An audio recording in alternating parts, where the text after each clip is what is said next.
आज हम बनाने वाले हैं चावल के आटे की रोटी और साथ में बनाएंगे उसके साग। बहुत क्रिस्पी सी ये रोटी होती है, इतनी यम, इतनी टेस्टी के इसको बनाने का प्रोसीजर भी बताऊंगी बहुत इजीली। ठीक है, अस्सलाम वालेकुम यूट्यूब फैमिली, कैसे आप सब? उम्मीद करती हूँ कि सब खैरियत से होंगे। अल्हम्दुलिल्लाह मैं भी बिल्कुल ठीक ठाक हूँ। वेलकम करती हूँ आप अपने चैनल लविश नैरा में।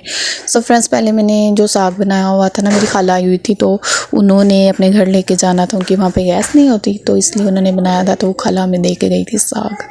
और उसके साथ सोचा कि क्या बनाए, तो इतना दिल कर रहा था, रात को क्रेविंग सी हो रही थी, तो फिर ये रात में हमने आधी रात में ये बनाया था, तकरीबन 12 बजे के करीब।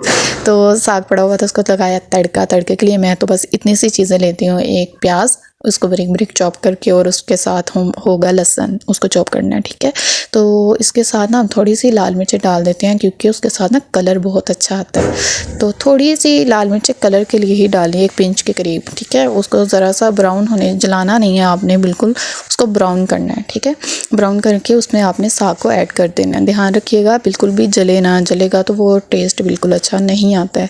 किसी के पास अगर गोल मिर्चें हो तो वो ऐड कर लीजिएगा, मेरे पास अभी नहीं थी तो मैंने ये ऐड नहीं की।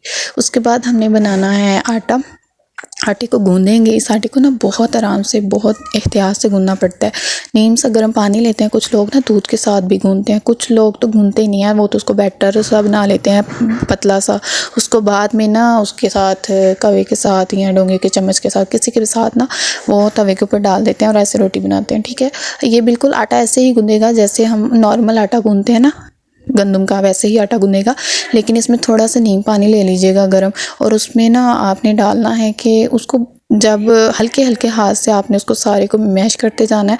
और जब वो आपने इसको ना बहुत ज़्यादा रनी नहीं करना। कुछ लोग ना आटा रनी रनी ही रखते हैं, लेकिन रनी नहीं करना, इसको थोड़ा सा ना सख्त होना चाहिए। तो इसको रख दे। जब भी आपने कोई रोटी बनानी है ना, उसमें ऑयल बिल्कुल भी नहीं जाता है, उसमें ना आपने घी डालना है। देसी घी डाल दीजिएगा, मक्खन डाल दीजिएगा, वो दूसरा जो होता है सूफी का घी, वो डाल दीजिएगा। ठीक है, वो उसी को डाल के उसके एक एक पेड़े में वो डालना है। उसको ना आपने अपने हाथ की तलियाँ जो होती हैं ना, उसके साथ आपने मैश करना है, मिक्स करना है अच्छे से।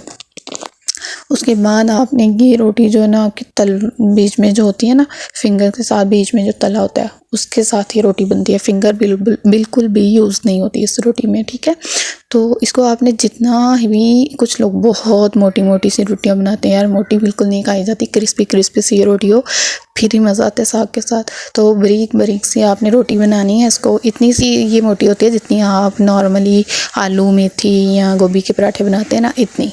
ठीक है, इससे ज़्यादा मोटी बिल्कुल भी नहीं रखनी है आपने। और ये बहुत आराम से काफ़ी टाइम लेके ना ये तवे पे हल्की सी आंच पे, वही कह रही हूँ, क्रिस्पी बनानी हो ना तो हल्की आंच पे बनाते हैं। ठीक है, तो क्रिस्पी सी आपने बनानी है। ये देखिए, आप इसकी फाइनल लुक देखिए, कितनी अच्छी, कितनी मज़े की लग रही है। अभी फिर से मेरे मुँह में पानी आ रहा है। और ये साग के साथ, मेथी के साथ, और इसको आप ना मिक्स सब्जियां जो होती हैं उसके साथ, और गोभी के साथ, ये 3-4 जो सब्जियां हैं इसके साथ आप इंजॉय कर सकते हैं। चारों के साथ बहुत यम होती है, बहुत टेस्टी होती है। एक बार आप बना लोगे ना, एक बार चेक करिएगा आप लोग, आपको पता चलेगा कि ये वाकई कॉम्बिनेशन बहुत अच्छा है। ठीक है, तो ये जो होती है ना, जो उसकी मकई की रोटी, ये उसको भी जवाब देती है। ये बहुत टेस्टी होती है। जो लोग मकई की खाते हैं वो एक बार ये खाएं तो उनको पता चलेगा कि यार ये हम क्या मिस कर रहे थे, ये तो खानी चाहिए थी, क्यों नहीं खाई। अभी की विंटर है माशाल्लाह से, तो बहुत बहुत अभी तो इसका सीज़न भी है और नए नए चावल भी आए हैं। तो लास्ट में आप लोग ना आटा बनाइएगा, और साग के साथ गोभी के जितनी भी सब्जियां बताई हैं उसके साथ आप लोग लास्ट में ही इंजॉय करना, आपको पता चलेगा यार बहुत अच्छी रेसिपी है। लास्ट में ट्राई करिएगा। ठीक है, तो अभी देखिए मैं इधर चेक कर रही हूँ, बहुत मज़े की थी। लास्ट में बनाइएगा, बहुत आसान तरीका है। जिन लोगों को भी ये वाले तरीके से बनानी नहीं आएगी वो बताइएगा, फिर मैं ना उनको वो जो होता है ना बैटर सा बना के तवे के ऊपर डालते हैं पतला सा गोल के, उसके साथ बता दूंगी। लेकिन उसकी रोटी ना क्रिस्पी नहीं होती है, ये मैं आपको बता दूं। बहुत सारे लोग कहेंगे हाँ वो क्रिस्पी होती है, नहीं होती है। कोने कोने से तो हो जाती है, लेकिन अंदर से वो बिल्कुल भी क्रिस्पी नहीं होती है। ठीक है, तो लास्ट में आप मेरे चैनल पे विज़िट करिएगा, बहुत सारी आपको रेसिपीज़ मिलेंगी बहुत आसान तरीके से।